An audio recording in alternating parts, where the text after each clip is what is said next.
Bien.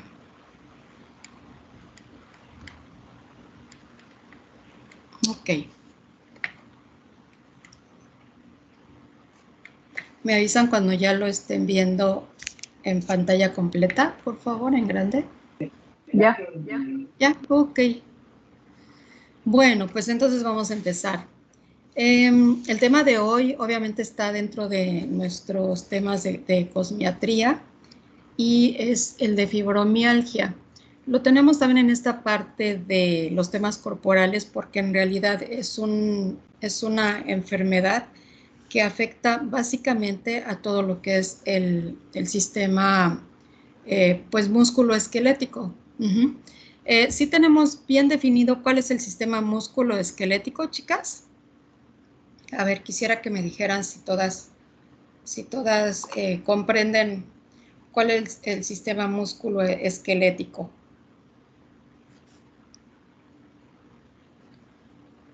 Son los huesos y los músculos que están pegados a él. Son huesos y músculos, efectivamente. Nosotros conocemos, normalmente hablamos de sistema óseo y sistema muscular, ¿verdad? Sin embargo, el sistema músculo-esquelético es esa unión que existe entre los dos. Muchas veces hemos platicado que si nosotros no tuviéramos la estructura que nos da el sistema óseo, es decir, todo el esqueleto, pues seríamos simplemente pues sí, como un costal de músculos ahí y piel tirado, ¿verdad? En el piso. Sin embargo, no es así. Quien nos da esta estructura, pues obviamente es el sistema óseo.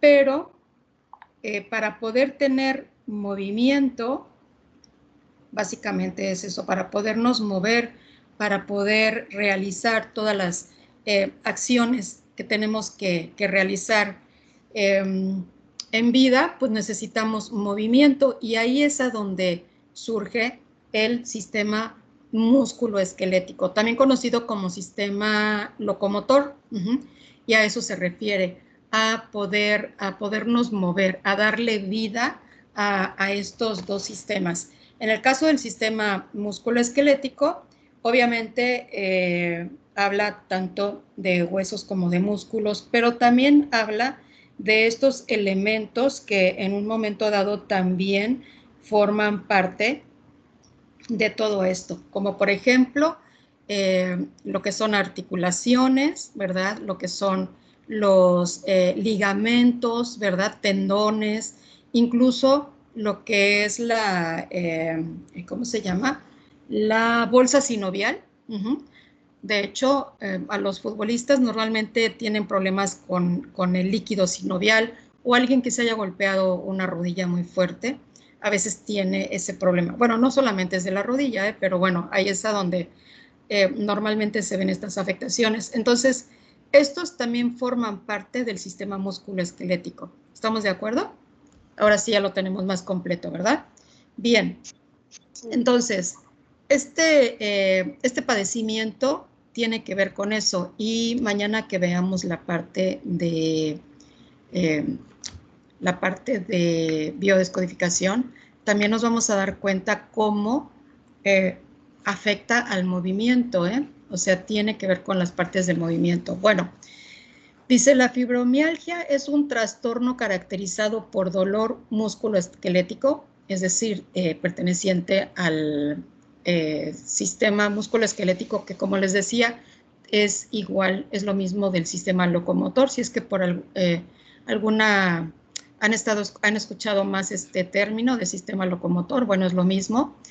Generalizado, acompañado por fatiga, problemas de sueño, problemas de memoria. La gente normalmente no se concentra, eso es lo que pasa, la gente tiene mucho trabajo para concentrarse o para recordar, desde luego, cosas, ¿no? Y de estado de ánimo. Generalmente, pues la gente está, digamos, sin ánimo, o sea, completamente sin ánimo, ¿sí? Dice, los investigadores creen que la fibromialgia amplifica las sensaciones de dolor porque afecta el modo en que el cerebro y la médula espinal, que aquí los tenemos, procesan las señales de dolor y de no dolor. Entonces, si bien es cierto que la fibromialgia es un padecimiento del sistema musculoesquelético, también lo que estamos viendo es que de alguna manera también interviene el sistema nervioso central, que es el que está compuesto, pues, como sabemos, por lo que es el cerebro y la médula espinal, ¿ok? Que es el principal, por eso es el central, digamos, que es de donde parte todo, ¿ok? Bien. Y entonces, analizando qué significa la palabra o cuál es la etimología de la palabra fibromialgia, vemos que viene de fibros, que tiene que ver o significa tejidos blandos del cuerpo, mio o mios, que significa músculo o músculos, y de algia, que significa dolor, hay varias palabras que terminan en algia y eso es lo que significa dolor. Entonces, al juntar todo, fibromialgia, por lo tanto, significa dolor músculo-esquelético. Entonces, no hay pierde, ese es el sistema que está afectado con esta enfermedad. Bien, dice, los síntomas a menudo comienzan después de un evento como un traumatismo físico, es decir, algún golpe, algún accidente, ¿verdad? Alguna lesión muy fuerte física que haya tenido la persona. Puede ser algún accidente automovilístico o algún accidente donde las personas se hayan caído, por ejemplo, ¿no? Aquí, esta es la mejor forma de representar al sistema locomotor o musculoesquelético. Efectivamente, es huesos y músculos unidos para poder dar el movimiento, ¿ok? Bien, dice, entonces puede ser por algún traumatismo, por alguna cirugía también, alguna cirugía que de algún modo haya sido algo pues una cirugía, digamos, como de alto riesgo, que también haya afectado algunos sistemas o incluso los nervios, alguna infección o estrés psicológico significativo. Un estrés psicológico significativo, pues es alguien que ha vivido ya durante varios meses o años inclusive bajo estrés, ¿verdad? Bajo estrés de algún tipo. Puede ser algún estrés familiar, algún estrés social como la pandemia, ¿no? Algún estrés, bueno, la pandemia en el sentido del reclutamiento, ¿no? Del confinamiento, perdón. O algún estrés laboral también puede ser, ¿ok? Dice, en otros casos los síntomas se acumulan progresivamente con el tiempo sin que exista un evento desencadenante. Es decir, esto puede surgir de repente por alguno de los factores que estamos viendo aquí o puede ir surgiendo poco a poco sin una razón aparente y el enfermo pues se va a dar cuenta hasta que ya lo tiene completamente declarada la enfermedad, ¿ok? Bien. Dice, las mujeres son más propensas que los hombres a desarrollar fibromialgia. Muchas personas con fibromialgia también tienen dolores de cabeza tensionales, pueden llegar incluso hasta las migrañas, desde luego, trastornos de la articulación temporomandibular. La articulación temporomandibular tiene que ver con la mandíbula y desde luego la parte en la que ancla. Acuérdense que cuando nosotros estamos moviendo la mandíbula, pues tiene un juego ahí, ¿verdad? Tiene un juego que es lo que hace que pueda moverse. Lo tenemos más o menos a la altura de los cigomáticos. Ustedes recordarán, a la altura de los cigomáticos, más o menos ahí tenemos esta articulación, ¿verdad? O esta unión. Entonces, prácticamente está unida a la parte de arriba del cráneo con la mandíbula. Esa es la articulación. Y esto aquí es cuando podemos tener dolor en esa zona. No sé, me gustaría que ahorita, aunque yo no las estoy viendo, se pusieran sus dedos, una o dos yemas de los dedos en esa parte, que abre y cierra. Y me gustaría que me dijeran si truena o no truena, pero si sienten el dolor, digo, el movimiento. A ver, háganlo y me dicen si lo sienten. Sí, Lupita. Ok. Sí. Ahí es bueno que ustedes identifiquen exactamente el lugar a donde está esa articulación. Ahora, pueden tener estos trastornos. No es tanto, bueno, desde luego tiene que ver con la articulación, porque acuérdense que el sistema musculoesquelético también incluye las articulaciones, pero la articulación puede estar inflamada o puede estar también sometida a mucha presión por el mismo estrés. De ahí vienen, en esta articulación temporomandibular, de ahí vienen los problemas de bruxismo, ¿verdad? O cuando las personas rechinan los dientes en las noches y tienen que usar después alguna, ¿cómo se llama? Les mandan una, ay, se me fue el nombre de esta prótesis que se pone para dormir. Espérenme tantito. Ay, ¿cómo se llama? ¿Cómo se llama?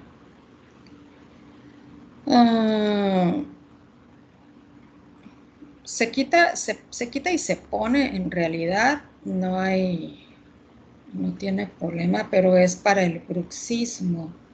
Déjenme, lo estoy buscando aquí. Ay, ¿cómo se llama? Guarda, la famosa guarda. ¿Sí las ubican? ¿Sí las han visto? Esto se lo mandan a las personas que tienen bruxismo o a las personas que de alguna manera en esta articulación ya tienen mucho dolor. Hay personas que incluso a la hora que abren la boca o que mueven la mandíbula, les truena esta articulación. Y obviamente es porque hay algún tipo de inflamación ahí. La inflamación puede tener varios motivos. Incluso cuando vamos a algún tratamiento dental que nos mantienen con la boca abierta durante mucho tiempo, también cuando terminamos ese procedimiento dental, nos quedamos normalmente con molestias en esa articulación. Entonces, bueno, todo esto también tiene que ver, pero sí es parte también del sistema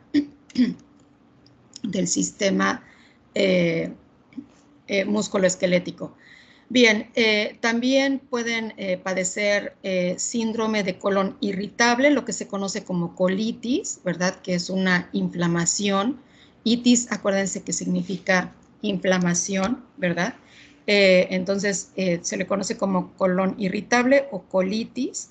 Y también pueden estar presentando ansiedad o depresión. Y aquí estamos viendo dos caras de un mismo estrés, ¿no? La ansiedad, que es la preocupación por el futuro, ¿verdad? Es que no sé por qué se me está perdiendo el cursor. La ansiedad, preocupación por el futuro, y la depresión, más bien preocupación o tener los pensamientos sumergidos en cuestiones del pasado, ¿ok? Bien, ok. Ahora, ¿cuáles son los síntomas? Dice, los síntomas principales de la fibromialgia incluyen, primero, el dolor generalizado. Es un dolor asociado con la fibromialgia. Muchas veces se describe como un dolor leve, molesto y constante. Es decir, no precisamente siempre va a ser muy fuerte, muy intenso, pero lo que sí es cierto y también se ha podido comprobar es que las personas que lo padecen, desde luego, llegan a desesperarse, ¿no? Ustedes nada más, a veces las cosas no necesitan ser tan intensas como para que llegue el momento en que nos desesperen. Entonces, esto, aunque pueda ser leve, pero si es constante y si dura, como dice aquí, 3 meses o más, pues obviamente llega el momento en que la gente se desespera. Y esto también hace que caigan en estrés y entonces se hace un círculo vicioso también ahí. Dice, para que se considere generalizado, debe sentirse dolor en ambos lados del cuerpo y por encima y por debajo de la cintura, ¿ok? Entonces, digamos que en los 4 cuadrantes del cuerpo debería de haber dolor para que se pueda considerar como generalizado, ¿ok? Otra de los síntomas que experimentan las personas es la fatiga. Hay personas que definitivamente se sienten muy, muy cansadas, sienten que no pueden más, sienten que no logran reponer sus energías o recuperarse en la noche de sueño que tuvieron y de aparente descanso, pero también hay que entender que muchas veces no logran descansar lo que debería hacer, ¿no? Entonces todo eso también va generando más fatiga. Dice, las personas que padecen fibromialgia con frecuencia se despiertan cansadas, aunque a la vez manifiestan que duermen mucho. Bueno, pueden sentir que ellas duermen mucho y, como les digo, pues no se alcanzan a recuperar. A veces, aunque aparentemente esté uno dormido durante mucho tiempo, si el sueño no es completamente reparador, es decir, si no es un sueño que realmente va a permitir que la persona entre en un sueño profundo y de veras se relaje, o si la mente está dando vueltas, o si el dolor, porque lo que pasa también aquí es que el mismo dolor las despierta, o están entrando a estas fases profundas del sueño, pero sienten el dolor. Entonces, no se terminan de relajar. Ajá. Dice, con frecuencia el sueño se interrumpe por el dolor y muchos pacientes con fibromialgia tienen otros trastornos del sueño, como síndrome de las piernas inquietas y apnea de sueño.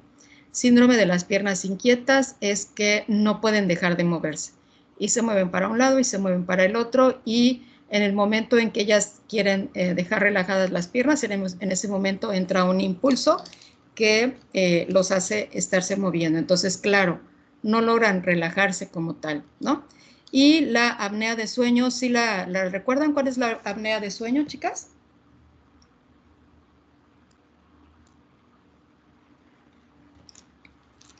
No, Lupita.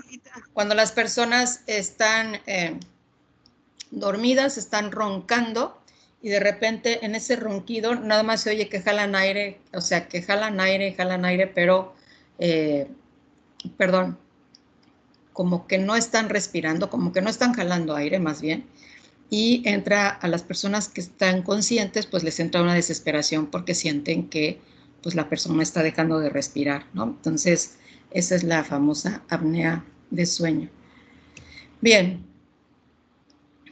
también experimentan dificultades cognitivas, dice un sistema comúnmente llamado, un síntoma comúnmente llamado fibroniebla, que quiere decir que no pueden concentrarse en lo que están haciendo. Dice, es una dificultad de capacidad de enfoque y atención. Es como cuando estamos pensando en muchas cosas y nos sentimos aturdidos, y no nos podemos concentrar realmente en lo que estamos haciendo. O si tenemos que empezar a hacer algo, no nos sentimos, prácticamente no nos sentimos, o pensamos que no sabemos ni de dónde, ni cómo podemos empezar, ¿no? Entonces hay una falta de capacidad, de atención, de concentración. Eso también es lo que llegan a tener, los síntomas que llegan a tener. Bueno, estos digamos que son los síntomas generales. Ahora, dice la fibromialgia a menudo coexiste con otras afecciones como las siguientes. ¿Cuáles son? Bueno, el síndrome del colon irritable, lo decía en un principio, ¿verdad? Cuando hablaba de que las mujeres también somos las más propensas a padecer esto. Es decir, en los hombres también se da la fibromialgia, pero por alguna razón en las mujeres es a donde más se da. El síndrome de fatiga crónica, ¿verdad? Que puede ser provocado, o puede ser que ya viniera apareciendo también este tipo de manifestaciones, ¿no? La colitis o la fatiga crónica, migraña y otros dolores de cabeza, cistitis cistitis intersticial o lo que se conoce como síndrome de vejiga dolorosa. Esta famosa cistitis intersticial es como la cistitis que normalmente padecemos, pero no hay infección, solamente hay una inflamación que es lo que hace que se tenga este malestar, ¿ok? Y también lo que es el trastorno, los trastornos de la articulación temporomandibular, que era lo que yo les decía, es, miren, está aquí definido como la bisagra que une la mandíbula con el cráneo, ¿verdad? Bueno, ¿por qué lo estamos repitiendo aquí? Porque al principio venía como parte de la explicación, ¿verdad? Aquí, cuando hablábamos apenas de la fibromialgia y lo que sentían las personas. Después hablamos de los síntomas, que es solamente el dolor generalizado, la fatiga y las dificultades cognitivas. Y bueno, aquí ya nos están englobando las otras afectaciones que pueden tener las personas. También la ansiedad, la depresión. Y por último, lo que viene siendo el síndrome de taquicardia postural. Y aquí para poder entender a qué se refiere, estamos viendo, miren, aquí viene la definición de la cistitis intersticial. Dice, suele confundirse con una infección del tracto urinario, aunque no hay una infección. Los síntomas incluyen dolor de vejiga o la pelvis, o presión y una necesidad imperiosa y frecuente de orinar. Es decir, se tienen estas sensaciones, sin embargo uno quiere orinar y no puede, pero sí hay un malestar. Esa es la cistitis intersticial. Lo único que la diferencia pues es que no hay, desde luego no hay infección. Y luego tenemos aquí lo que es el síndrome de taquicardia, el síndrome de taquicardia ortostática postural. Aquí arriba no la tenemos como ortostática, nomás la tenemos como síndrome de taquicardia postural. Dice, son síntomas relacionados con volumen de sangre reducido al ponerse de pie. Es decir, es como si cuando estamos sentados o acostados no fluyera la sangre correctamente, y entonces empezamos a tener molestias o adormecimiento. También dice, el síndrome generalmente se manifiesta cuando una persona se pone de pie después de haber estado acostada. Es más común entre mujeres de 15 a 50 años. Los síntomas también pueden incluir mareos, desmayos, ritmo cardíaco acelerado, que se normalizan si la persona se vuelve a acostar. Entonces, pues ojo con eso también. Sí hay personas que se sienten como mareadas después de que se levantan. Incluso ustedes recordarán que cuando estamos haciendo tratamientos, tanto faciales como corporales, si las personas se van a levantar, casi siempre les decimos, solamente ayuden a que se sienten, ayúdenlas a que se sienten, denles la mano, pero que todavía no se bajen del sillón o de la mesa de tratamientos. ¿Para qué? Pues para que no se vayan a caer, porque si por alguna razón les da este mareo o se desmayan incluso, pues esto puede ser muy, muy malo, ¿ok? Bien. ¿Preguntas hasta aquí? ¿Vamos bien? Todo bien, maestra, ya se unió Laura. Qué bueno. Gracias por avisar. Buenas noches, Lauris. Hola, buenas noches, Hola, gracias. Hola. Ok, gracias. Bien, causas. Dice, muchos investigadores creen que la estimulación nerviosa repetida provoca cambios en el cerebro y en la médula espinal de las personas que padecen fibromialgia. Este cambio está relacionado con un aumento anormal de los niveles de ciertas sustancias químicas en el cerebro que transmiten señales de dolor.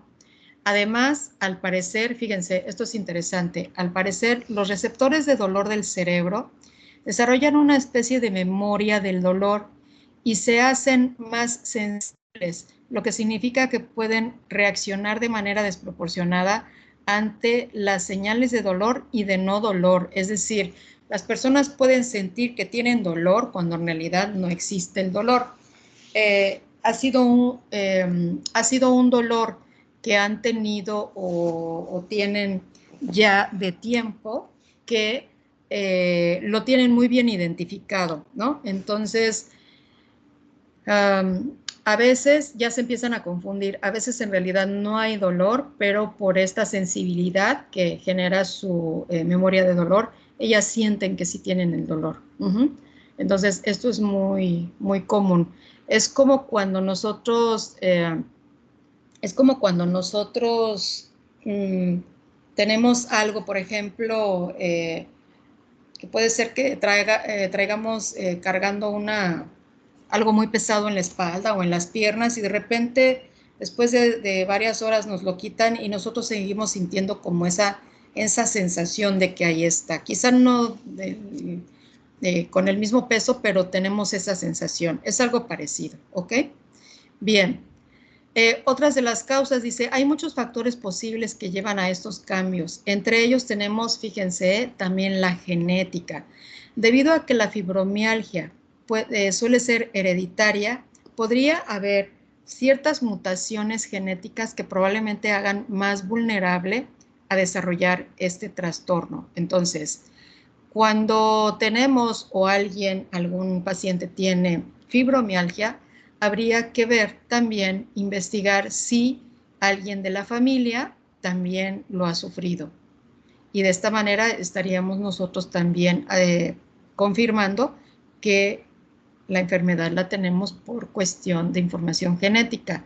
Luego, otro de los factores son las infecciones. Dice, algunas enfermedades parecen desencadenar o agravar la fibromialgia.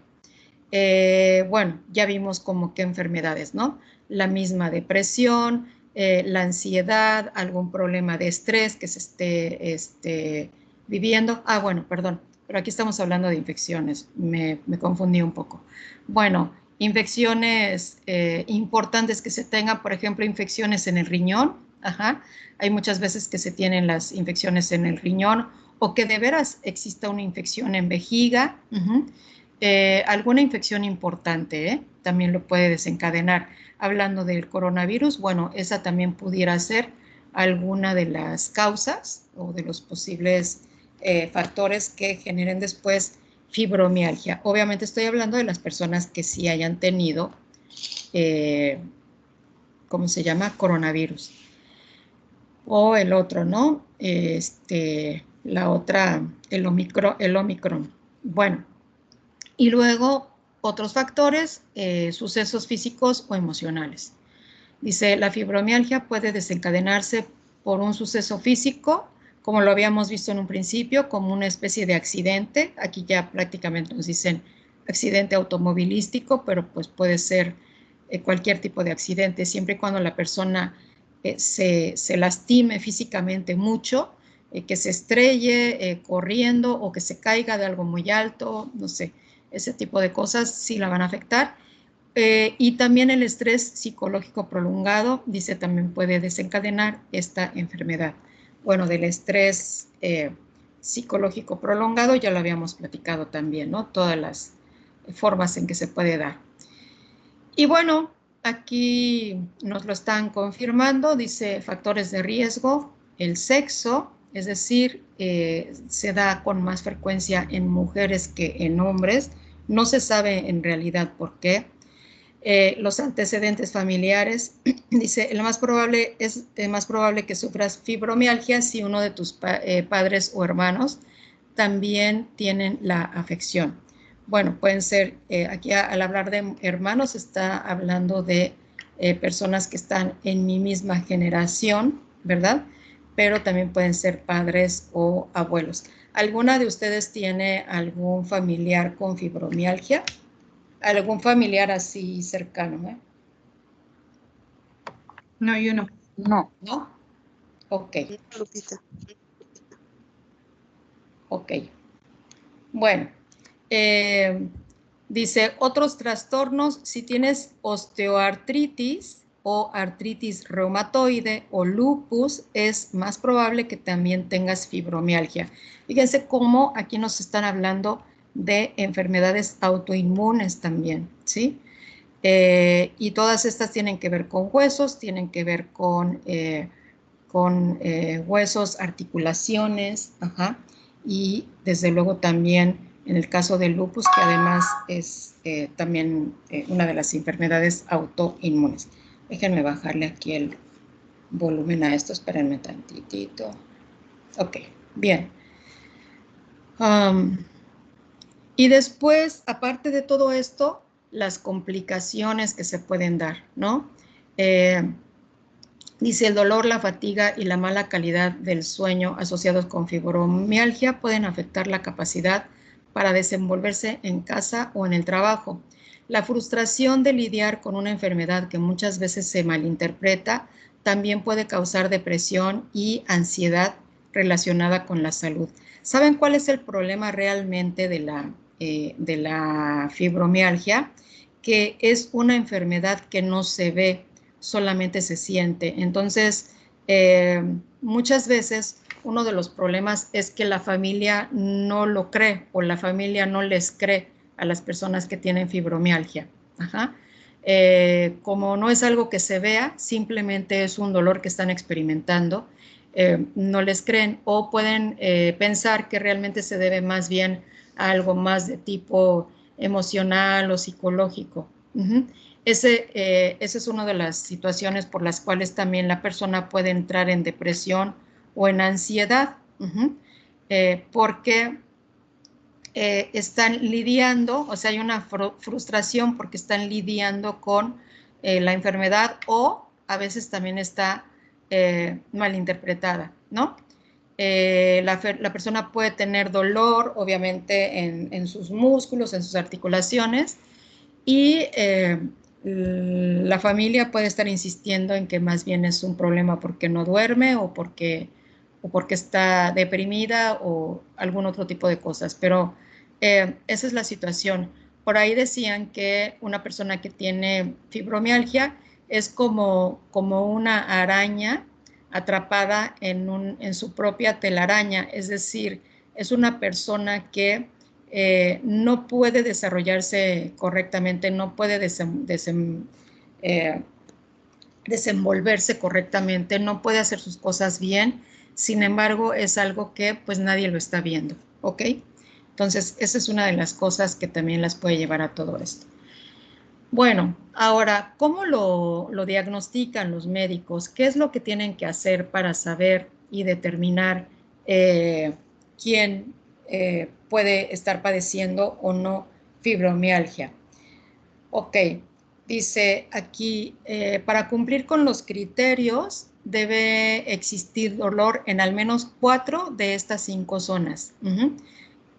Hace unas diapositivas anteriores habíamos comentado que para poderlo determinar como fibromialgia, las personas debían tener dolores o presentar dolor en cualquiera de los 4 cuadrantes del cuerpo, ¿verdad?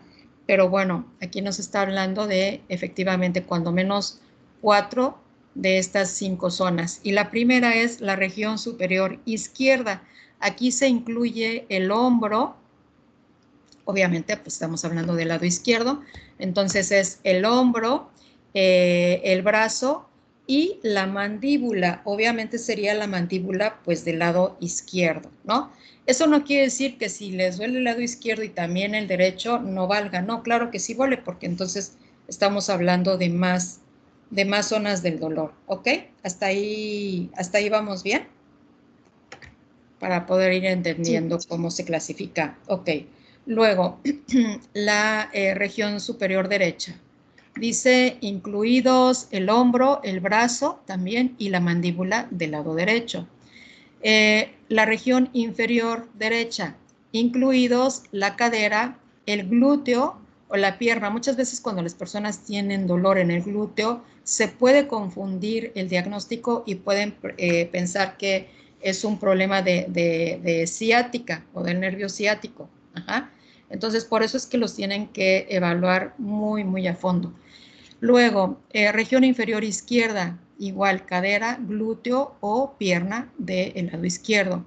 Y por último, la región axial dice que incluye el cuello, la espalda, el pecho o el abdomen, y el abdomen, es decir, toda la parte central. ¿Ok? Bien. ¿Preguntas hasta aquí? ¿Vamos bien?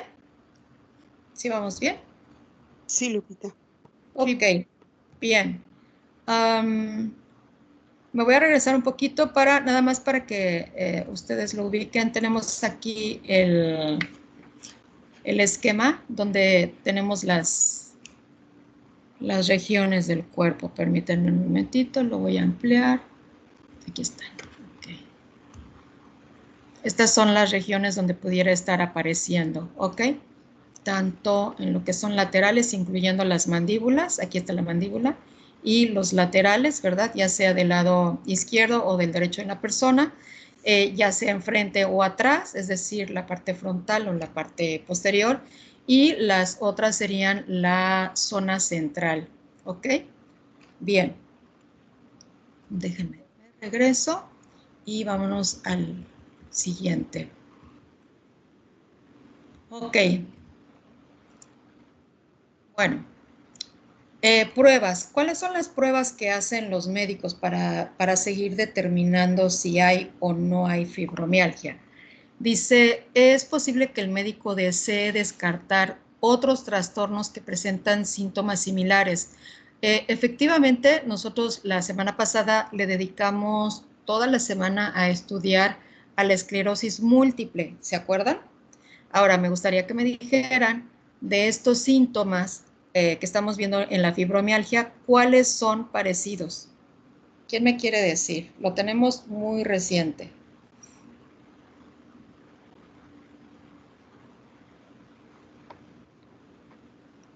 El lupus,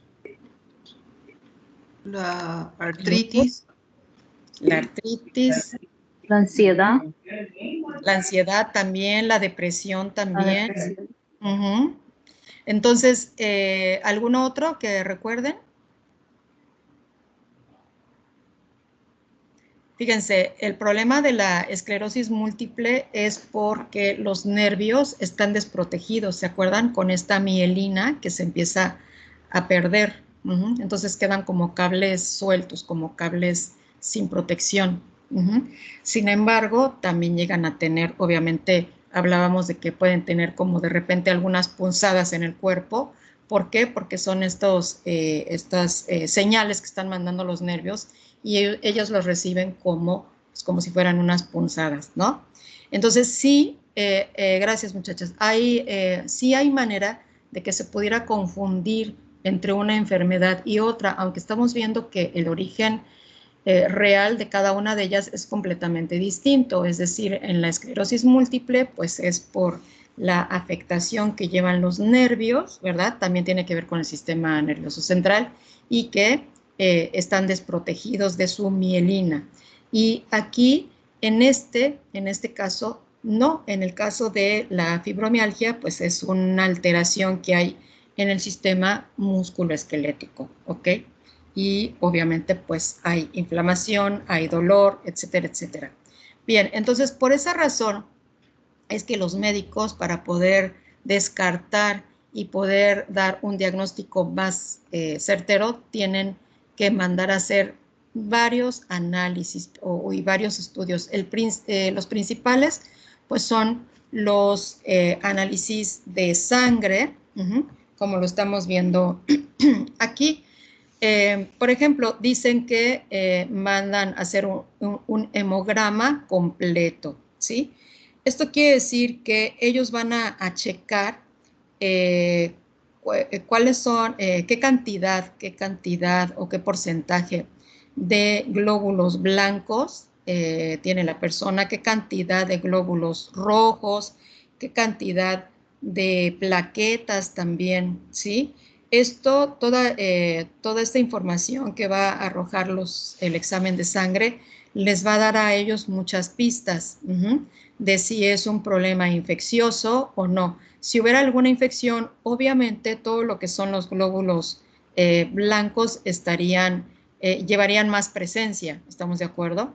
Entonces, de esa manera es que ellos van descartando qué puede ser y qué no es definitivamente. Luego, perdón, otro de los exámenes que hacen es lo que se conoce como velocidad de sedimentación globular. Aquí lo que hacen ellos es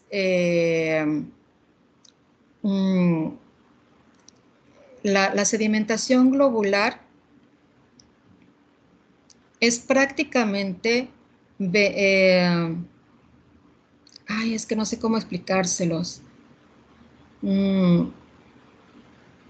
Es ver a través de esto a ver si hay inflamación, prácticamente es eso. Obviamente ellos lo hacen analizando la velocidad de caída de eritrocitos, lo que son hematíes, o sea, los glóbulos rojos, etcétera, pero lo que están viendo con este estudio básicamente es el grado de inflamación que puede estar presente en el organismo, ¿ok?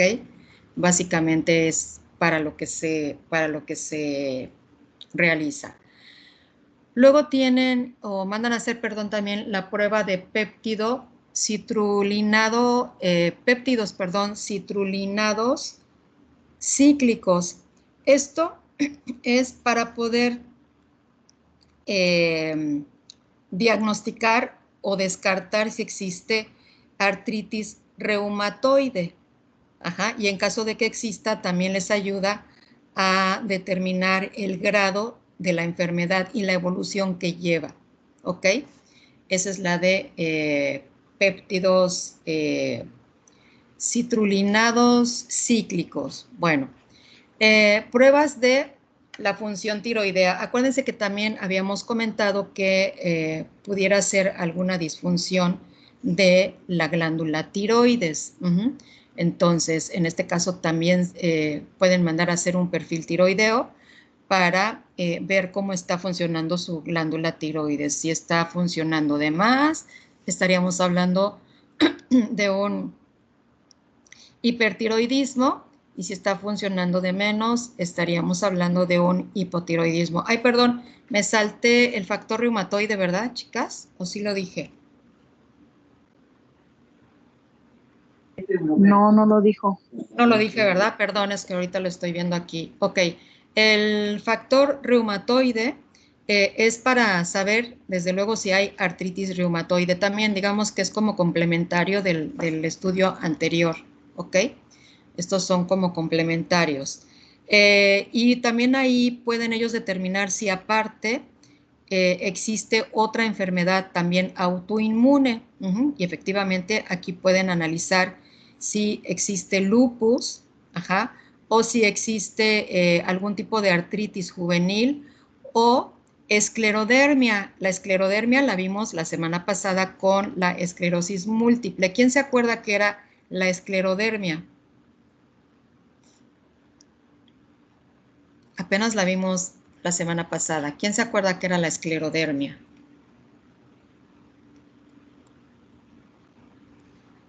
A ver, díganme.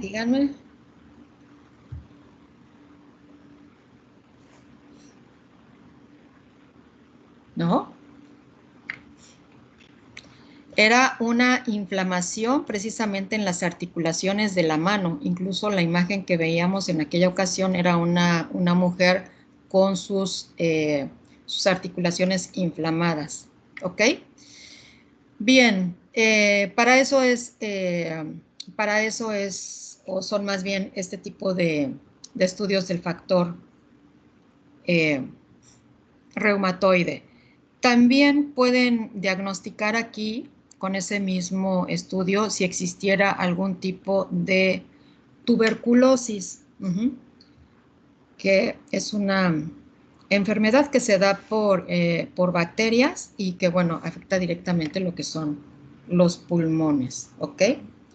Bueno, la de la tiroides ya la vimos, y luego vienen los anticuerpos antinucleares. También, o sea, Los anticuerpos antinucleares, lo que pasa es que estos son los responsables de atacar a las propias células del cuerpo, es decir, ataca a las células sanas. Y lo llaman antinuclear porque ataca al núcleo de las células, es decir, a la parte central de la célula, pero esto es lo que estaría hablando de que sí está existiendo una enfermedad autoinmune, ¿ok? ¿Sí estamos de acuerdo, chicas? Sí. ¿Sí están anotando todo esto para que se les quede, para que lo tengan ahí muy claro? Porque, bueno, son estudios y términos que normalmente nosotros no conocemos, ¿ok?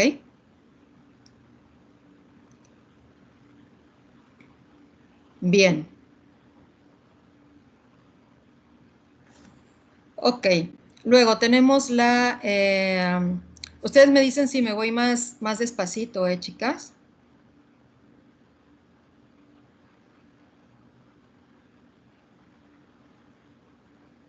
Me dicen si me voy más despacio, ¿eh? ¿Sí están anotando? Sí, Lupita, está bien así. Ok. Luego tenemos el otro estudio que se conoce como serología celíaca.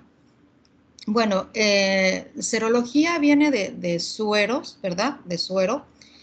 Y lo que buscan en este suero, en este análisis de este suero, es también ver si hay anticuerpos y qué anticuerpos son. Acuérdense que, bueno, pues son parte del sistema inmunitario, ¿verdad? Y también, pues lo que tienen que hacer es atacar sustancias extrañas, como son virus, como son bacterias, pero si están elevados estos de acá, pues ya nos estaría hablando de que más bien se están presentando enfermedades autoinmunes, ¿ok? Bueno, y por último, también pueden investigar cómo está el porcentaje o los niveles más bien de vitamina D en el cuerpo. Hemos hablado anteriormente de la vitamina D, incluso ahora con la pandemia se estuvo recomendando mucho la vitamina D3. Cuando los niveles eh, de vitamina D son bajos, esto es lo que provoca también fatiga, cansancio, esta forma de sentirse mal, de no querer hacer nada, o sea, como un estado de ánimo completamente mal, ¿no? O sea, la persona se siente muy mal. Y hasta cierto punto también algo irritable. También tendría que ver un poco con el insomnio, ¿sí? Con sentirse nervioso. Bien, entonces tendrían que checar también cómo están los niveles de vitamina D, porque probablemente en la tiroides no sea el problema y sea solamente un déficit en los niveles de vitamina D, ¿ok? Bueno, como ven ustedes, simplemente con estas pruebas, la verdad es que ya los médicos pueden determinar muchísimas cosas, ¿verdad? Bien, dice, si existe apnea de sueño, además el médico puede recomendar un estudio aparte, un estudio de sueño durante la noche. Y es cuando, no sé si han visto esos estudios, pero es cuando citan a las personas en unas clínicas especiales donde las van a conectar, les van a conectar en la bóveda craneal varios electrodos y todo, y los ponen a dormir y se está registrando obviamente los movimientos que tiene su cerebro durante el tiempo en que la persona tiene que estar dormida. Y bueno, pues ahí también podrían estar determinando otro tipo de cosas, ¿ok? Bien, creo que esta diapositiva sí es de las más pesadas en cuanto a todo lo que se tiene que decir, pero díganme si alcanzaron a anotar todo y si no hay dudas de esto que estuvimos platicando ahorita.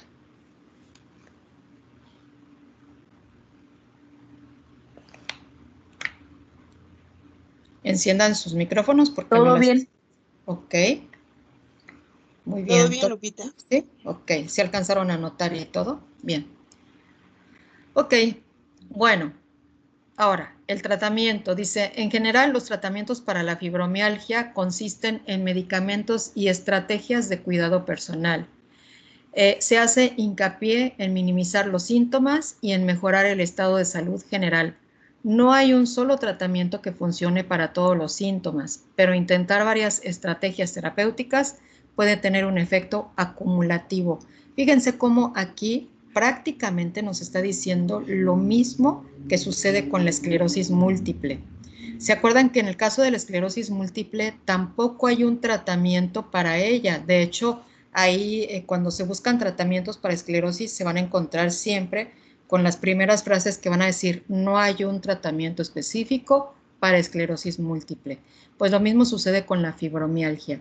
Y lo mismo está sucediendo en el sentido de que la manera en que los médicos abordan esta enfermedad es que solamente se van a enfocar a minimizar los síntomas, y a que la persona se sienta mejor. Eso es todo. Y claro, se puede hacer de varias maneras y desde luego también aquí estaríamos hablando de que puede ser un tratamiento multidisciplinario. ¿Ok? Bien. Primeramente, les mandan medicamentos, obviamente, les mandan, como dice aquí, medicamentos que pueden ayudar a reducir el dolor de la fibromialgia y, desde luego, a dormir mejor, ¿no? Dice, algunas opciones frecuentes son las siguientes, es decir, lo que normalmente los médicos mandan son analgésicos de venta libre, como el acetaminofén, que viene, por ejemplo, en el Tylenol y en otros, el ibuprofeno, que viene en marcas como Advil, Motrin, IV u otros, el naproxeno sódico, que viene en, bueno, aquí nos está dando las marcas. Acuérdense que el naproxeno precisamente es para reducir el dolor muscular. Y también es un relajante. Dice, pueden ayudar. No se recomiendan los medicamentos opioides, es decir, medicamentos controlados, porque pueden provocar efectos secundarios importantes y desde luego dependencia, como todo, ¿no? Como todo lo que son ya drogas, ¿no? Como todo lo que son drogas, todo lo que son opioides. Obviamente, si la persona empieza a consumirlos, pues después ya no los va a poder dejar de consumir y los va a estar buscando mucho. Hay que llevar muy, muy cuidadosamente este tipo de tratamientos para que el médico no empiece con algo muy fuerte, sino empiece con cosas, como dice aquí, de venta libre, y que poco a poco vaya aumentando algo, pero que en un momento dado, cuando aumente, pues ya haya pasado un buen tiempo en que la persona sí se pudo controlar con lo que son los medicamentos de venta libre, ¿ok? Entonces, ¿por qué? Porque además de generar la dependencia, también, como dice aquí, empeorará el dolor con el tiempo. Efectivamente, las personas que toman medicamentos controlados para el dolor, llega el momento en que ya no les hace efecto. Por ahí, ustedes probablemente hayan escuchado personas que dicen, no, pues ya me tomé el medicamento para el dolor y ya me tomé 2 y ya me tomé 3 y ya me tomé 4, ¿no? Y no me hace nada. Sí, efectivamente, por eso es que lo debe recetar un médico, debe saber exactamente qué mandar y la dosis. Y eso de que las personas se tomen 1 y 2 y 3 pastillas cuando no les hace una, pues tampoco es lo recomendable. Lo mejor es que hablen con los médicos para ver ellos qué opciones les dan. Si el médico le dice, sí, tómese una más, bueno, ¿no? Pero también el médico va a decir, y que no pasen de 2 o que no pasen de 3, ¿no? Bien, luego, por los síntomas que estuvimos comentando, obviamente también les van a mandar, antidepresivos. Aquí nos está hablando de la duloxetina, que tiene un nombre comercial, Cymbalta, y el milnacipran, que se conoce como Sabella. La verdad yo no las ubico. Dice, pueden ayudar a aliviar el dolor y la fatiga asociados a la fibromialgia. Y el médico puede recetar amitriptilina o el relajante muscular ciclobenzaprina para ayudar a promover el sueño también, ¿ok? Entonces, antidepresivos, antifatiga, anti-insomnio, básicamente es en lo que se van a estar enfocando. Y por último tenemos como medicamentos los anticonvulsivos. Dice, a menudo los medicamentos diseñados para tratar la epilepsia ayudan a reducir ciertos tipos de dolor. Fíjense, medicamentos que están hechos para tratar epilepsia han descubierto que también pueden ayudar en el caso de dolores con la fibromialgia. Dice, a veces puede ser la gabapentina, que el nombre comercial es Neurontin, ayuda a reducir los síntomas de la fibromialgia, mientras que la pregabalina fue el primer medicamento aprobado por la FDA, por sus siglas en inglés, para el tratamiento de fibromialgia. Bueno, apenas estamos encontrando realmente este medicamento que sí está aprobado para la fibromialgia. Bueno, como medicamentos es eso. Ajá. Aparte de esos medicamentos, también obviamente les van a recomendar cierto tipo de terapia según lo que necesite la persona. Dice, hay una variedad de tratamientos distintos que pueden ayudar a reducir el efecto de la fibromialgia en el cuerpo y en la vida. Por ejemplo, la fisioterapia, fíjense, aquí volvemos a hablar de medicina física y rehabilitación. ¿Se acuerdan que habíamos visto también el tema de fisioterapia? Bueno, dice, un fisioterapeuta enseña ejercicios para mejorar la fuerza. Acuérdense que cuando nosotros no nos podemos mover correctamente, nuestros músculos se pierden fuerza, pierden turgencia. Entonces, con fisioterapia, obviamente pueden ayudar a mejorar esos músculos. También les ayudan a la flexibilidad, principalmente si estamos hablando de una enfermedad que está afectando directamente sobre las articulaciones, ¿no? Entonces, claro, también, aparte de la fuerza, van a necesitar hacer mucho hincapié en esta parte de la flexibilidad y la resistencia. Ajá. Y vean, los ejercicios en agua pueden ser particularmente útiles. ¿Por qué? ¿Por qué en agua? Porque el agua ayuda a poder hacer estos movimientos de fuerza, de flexibilidad y de resistencia más fácilmente. El agua ayuda a que el esfuerzo que tiene que hacer la persona no sea tanto. Y cuando menos estando dentro del agua, se le van a facilitar más esos ejercicios, ¿ok? Por ahí encontré un artículo donde decía que aparte de lo que venían siendo los ejercicios de fisioterapia, muchas veces también los mandaban al spa a recibir hidroterapias. Entonces vean cómo aquí ya nos empezamos nosotros también un poco a compaginar con estas terapias físicas, ¿ok? Bien, luego por otra parte también les dan terapia ocupacional, que es otro tipo de terapia, ni más ni menos importante que la fisioterapia, digamos que también es de las importantes.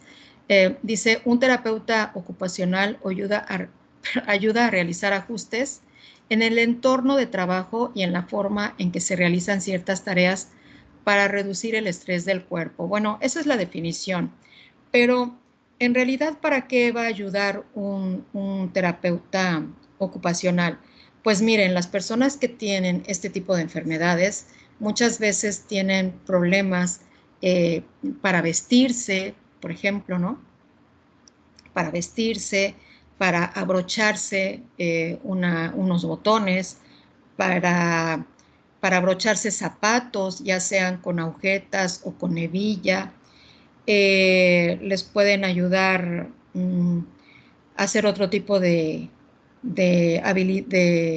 movimientos diarios, como lo que es quizá comer, ¿no? Levantar un vaso y poder beber agua, poder utilizar los cubiertos, ajá.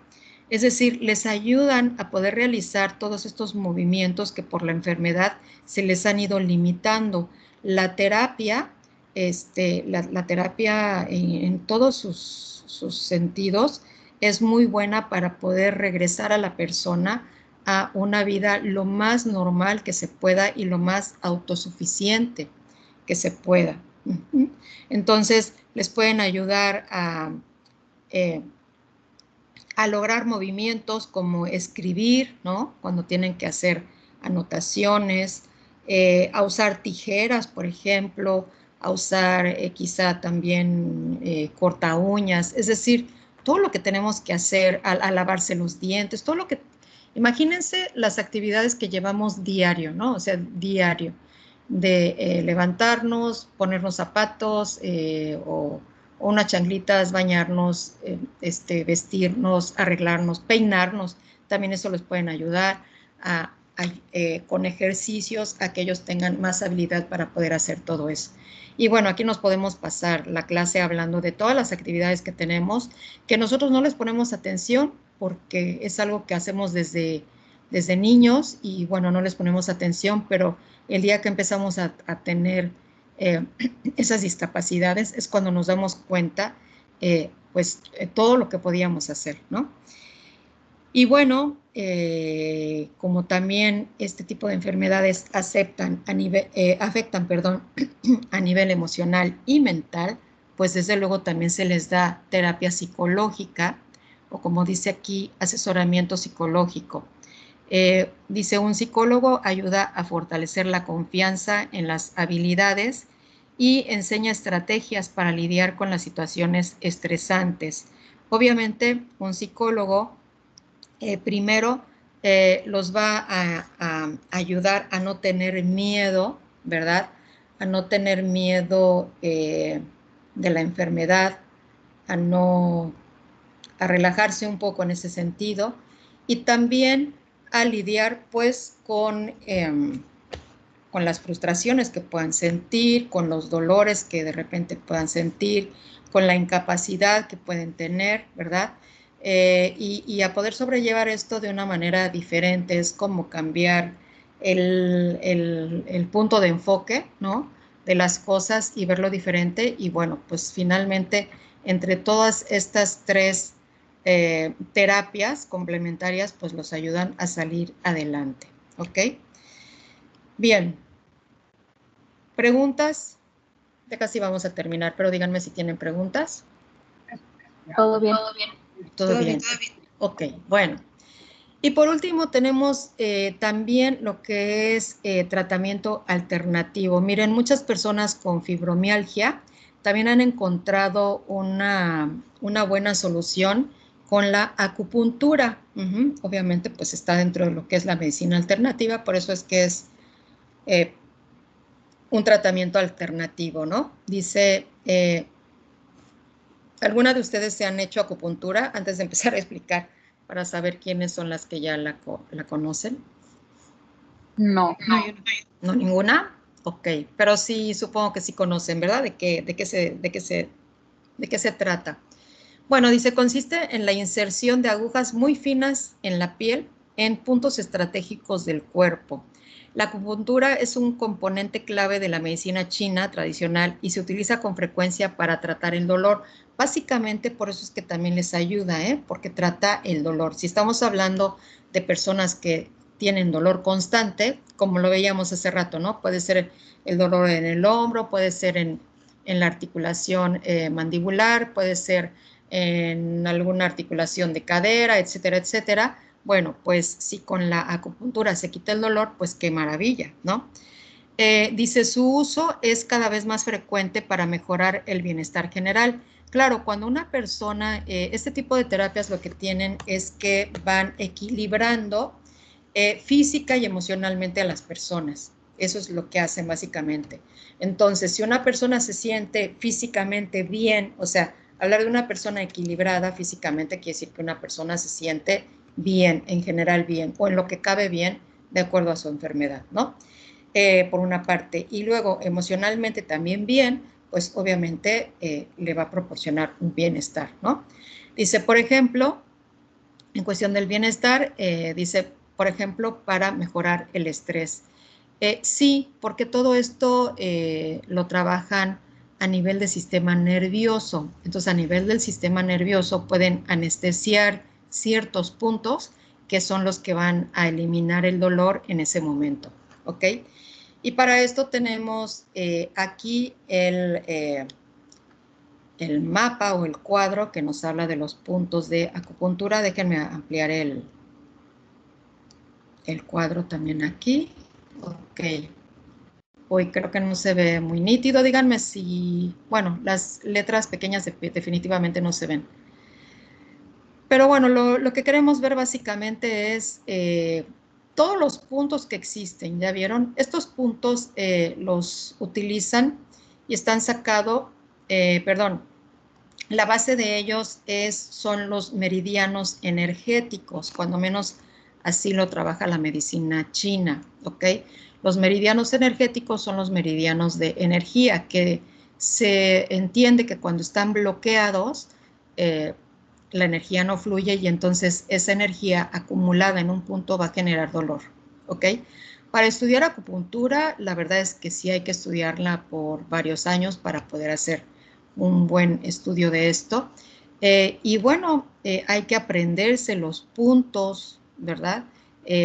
Los puntos que están relacionados con una cosa u otra y también a la altura en la que se encuentran cada uno de ellos, ¿ok?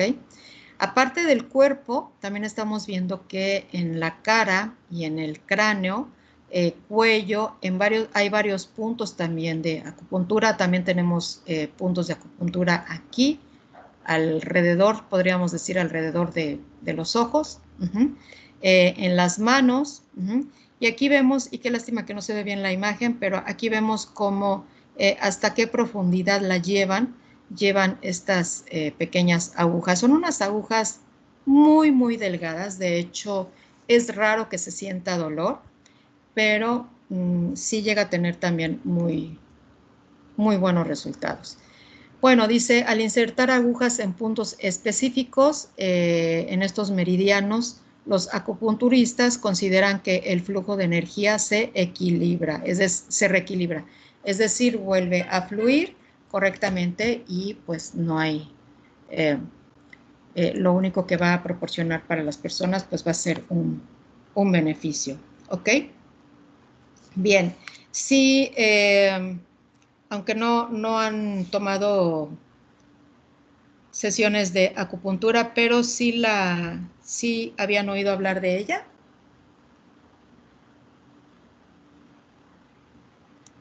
Sí. Ok. Sí.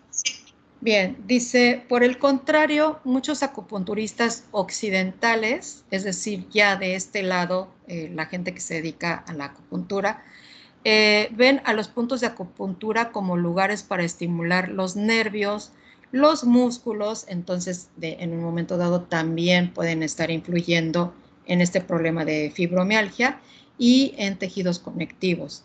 Dice, algunos creen que este método estimula los analgésicos naturales del cuerpo. Y esto va muy, digamos, que son de las terapias que más prefiere la gente que no le gusta tomar medicamentos. La gente que prefiere curarse de una manera más natural son las que optan por este tipo de terapias, ¿ok? Bien, y pues básicamente eso es todo, ¿eh? Eso es todo lo que se puede hacer. No hay más con la fibromialgia, ¿ok? Cuando menos no hasta el momento. Ok, muy bien, chicas, pues díganme si tienen preguntas, si aprendieron cosas nuevas con este tema. Todo bien, Lupita. se aprenden muchas cosas más. Ok, muy bien. Y las demás, Dulce, Lauris, ¿Todo bien? Bien. ¿sí habían oído hablar de, supongo que sí habían oído hablar de la fibromialgia, pero no sé qué tanto, ¿verdad? Ok, a ver chicas, una pregunta. ¿Para qué necesitamos conocer esta situación? Porque hay muchos tratamientos que nosotros no podemos realizar cuando las personas tienen fibromialgia. ¿Estamos de acuerdo? Depende también del grado de sensibilidad, pero en un momento dado, pues un masaje no lo podríamos realizar. Ajá. Y lo que vienen siendo los equipos, todo lo que son la electroestética corporal, bueno, tampoco facial, de preferencia tampoco, pero la corporal muchísimo menos, ¿estamos de acuerdo? ¿Por qué? Porque todo se dedica a estar frotando la piel, a estarla succionando, ¿no? Dependiendo de los equipos que estemos hablando. Entonces, esto está contraindicado. De hecho, ustedes recordarán y lo pueden volver a checar cuando revisen su material de la clase de aparatología corporal o de electroestética corporal. Ahí se van a dar cuenta cuántos equipos son los que están prohibidos cuando hay problemas de fibromialgia. Aquí la situación es que el problema que hay es que las personas, como no hay una cura para la fibromialgia, lo más seguro es que exista y que vaya agravándose, pero no hay manera de que se pueda solucionar y lo más que se puede hacer es como frenarla un poco, pero por lo que dicen todos los estudios, pues va a seguir avanzando. Es una enfermedad que va a seguir avanzando. Entonces, casi podemos decir que algún paciente con fibromialgia, pues básicamente no lo podríamos atender o no lo deberíamos atender, ¿ok? Bien, eso anótenlo, que no se les olvide para que también quede muy claro el qué y el por qué, ¿ok? Muy bien, pues entonces ya con esto estamos terminando el tema el día de hoy y mañana vamos a ver precisamente lo que es la biodescodificación para encontrar el origen emocional de esta enfermedad, de la fibromialgia, y cuáles son sus soluciones, ¿ok? ¿Qué soluciones podemos tener a nivel emocional?